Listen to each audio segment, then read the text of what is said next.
जगन्नाथपुरी के एक भक्त की कथा है। एक भक्त था, उसके स्वप्न में जगन्नाथ जी आते थे। वो इतना रोता था मंदिर के बाहर खड़े होकर के।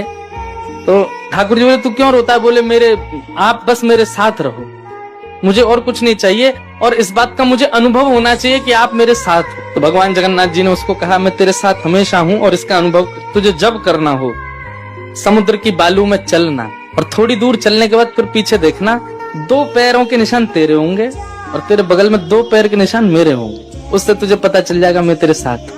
अब तो वो रोज जाता, समुद्र के तट पर चल के देखता, थोड़ी दूर चलता तो 2 पैर के निशान उसके, और बगल में छोटे छोटे छोटे चरण भगवान के। इतना प्रसन्न रहता था। लेकिन ये उसके घर में कोई घटना घटी, माता जी का देहावसन हो गया, बहुत कष्ट में आ गया, इतना पीड़ा में आ गया, रोने लगा, बिलखने लगा। अपनी माँ के जाने के भाव से तुरंत दौड़ करके गया। बोले, मैं मन को शांत करने का एक ही तरीका, पता चले जगन्नाथ जी मेरे साथ।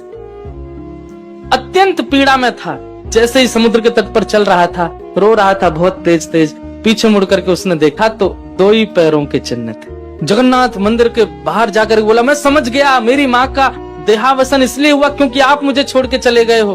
अब आप मेरे साथ में नहीं हो।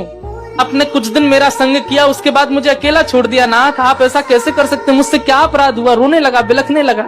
जगन्नाथ जी रात्रि में फिर स्वप्न में आए। क्यों रो रहा था? बोले, नाथ, आप मेरे साथ थे हमेशा, और आज आप मेरे साथ नहीं थे। मैंने जाके देखा 2 ही चरण चिन्ह थे, और आज ही मेरी माँ का भगवत धाम गमन हो गया। इसका मतलब आपने मुझे त्याग दिया ना? मुझसे कोई अपराध हुआ है? भगवान बोले, नहीं। तो फिर आज आपके चरण चिन्ह क्यों नहीं थे?